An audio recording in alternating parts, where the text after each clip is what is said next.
Mėnulio radijas seka jums pasaką pavadinimu Žvakučių vagis. Visi žino, kad Lietuvoje auga daug miškų, bet ar žino, kad viename tų miškų įsikūręs miško kaimas? Nedidelis tai kaimelis, gal 10-15 namų stovi, bet to kaimo vidury kalnelis, o ant to kalnelio jau daugybę metų snaudžia miško kapinės. Niekas neprisimena, kada ten sužibo pirmoji žvakutė, bet per kiekvienas vėlines miško gyventojai uždega jų tiek daug, kad kalnelis net sušyla ir prie kapinių pasišildyti ateina lapės, kiškiai, o kartais net ir vilkai. Bet žmonės vilkų nebijojo, o kiškiai nebijojo žmonių, nes visi ten gyveno draugiškai. Tačiau šiais metais miško kaime nutiko neregėtas dalykas. Net seniausias senolis nežinojo, ko griebtis, o buvo taip. Vėlai vakare, jau sutemus, maži ir dideli užlipo į kalnelį uždegti po žvakelę. Kas ant savo senelio kapo, kas ant mamytės, o kas ant krikšto tėčio. Taip gražiai, taip jaukiai sužibo kalnelis, pro kiekvieno namo langą matėsi žibančios švieselės. Žmonės ramūs užmigo. Bet kitą rytą, o kaip žinote, lapkričio rytai dar būna tamsūs, ant kalnelio nebedegė nė viena žvakutė. Kasgi tai, negi vėjas, toks stiprus ir visas užpūtė. Miško senolis paprašė vėjo nebepūsti ir šis pasižadėjo būti ramesnis. Tačiau kitą rytą ir vėl nė vienos žvakelės, kapinės bolavo tamsoje. Kasgi čia daros, nejau tai lietus? Senolis paprašė ir lietaus nebelyti. Šis sutiko ir žmonės dar syk uždegė žvakeles. Kaip manote, ar kitą rytą jos vis dar degė? Žinoma, atspėjote, nedegė nė viena. Ir lietus ir vėjas gynėsi. Tikrai čia ne mes, mums irgi patinka švieselės, nieko blogo nedarėm.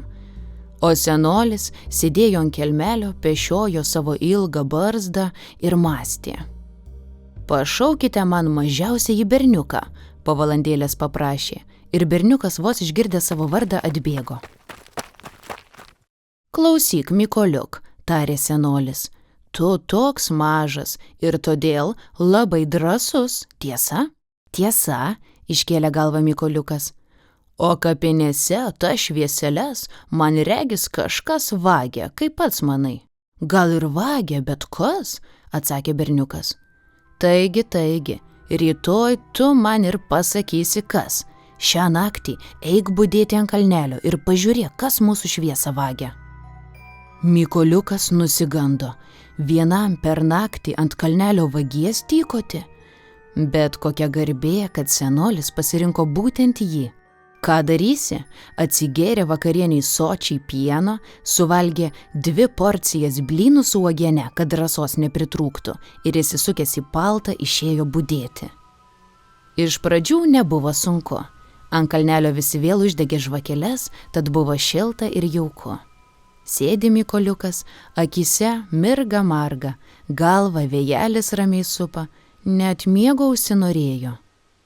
Tik staiga girdi, vupt! Kažkas lyg šilko skara už nugaros jam suplevėsavo. Atsisuka berniukas, o ten nieko, tik šešėliai nuo žvakučių šakose šokinėja.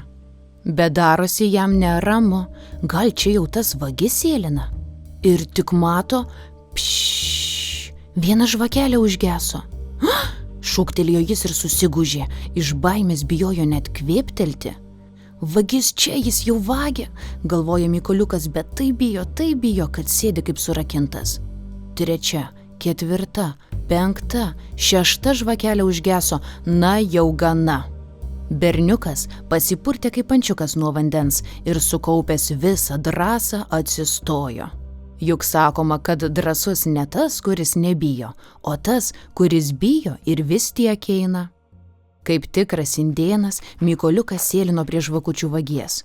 Šis regis jo nė nematė, toliau sau gesino vieną žvakelę po kitos. Dar viena žvakelė užgeso prie pat Mykoliuko kojų. Jis tik koja trypt ir tada pasigirdo cypt, lyg mažam šuniukui, kas būtų uodegėlę primynęs. Ir kągi, nepatikėsit, bet Mykoliukas ką tik primynė vagies uodegėlę. Ai, paleisk mano uodegą, skauda. Plonu balseliu sucypė mažas permatomas vaiduoklėlis.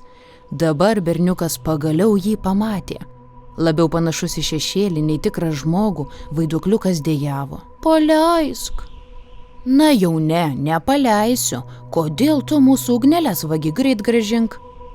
Pagailėk manęs, berniuk. Paleisk uodegėlę ir viską tau papasakosiu ir ugnelę grąžinsiu, pažadu. Toks mielas ir plonas buvo vagies balselis, kad Mykoliukas nusprendė jo pagailėti. Na gerai, paleisiu, bet turėsi pažadėti daugiau niekada nebevogti.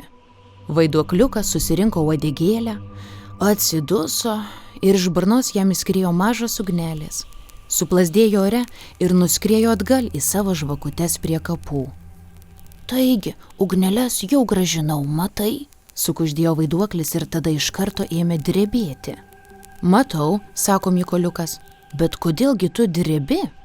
Nes man baisiai šalta, neturiu nei palto, nei kepurės, toks plikas esu, žiemomis stačiai negaliu išgyventi. Ir pridūrė, o gulėdamas irgi. Tai štai kodėl tu mūsų žvakutes vagi, kad sušiltum. Mykoliukas nusirengė savo paltą ir apdengė juo vaiduoklėlį. O tu labai simpatiškas vaiduoklis, sako berniukas, eime pas mane namo, aprengsiu tave kaip dera. Jie nusileido nuo kalnelio ir tyliai įsliūkino namo.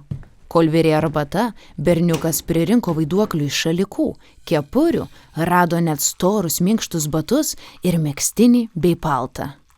Štai, apsirenk ir daugiau nebešalk, padovanojo jam pusę namų spintos berniukas. Ačiū, ačiū, dėkojo vaiduoklėlis, matuodamasis paltą ir gurkšnodamas arbatą. O ir jūsų arbata tokia karšta, šildo beveik taip pat gerai kaip žvakutės. Ir tikrai vaiduokliukui net skruostai paraudonavo. Kitą rytą miško kaime ant kalnelio degė visos žvakutės.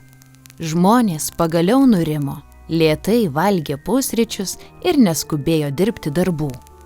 Per kiemus pasklido gandas, kad Mykoliukas naktį sučiupo vagį ir išvarė toli nuo miško. Bet tai buvo netiesa. Žmonės vaiduoklių prisibijo, todėl Mykoliukas tik vienam senoliui papasakojo visą tiesą. O tiesa buvo ta, kad vaiduokliukas prisižadėjo daugiau niekada nebevogti ugnelių su viena sąlyga.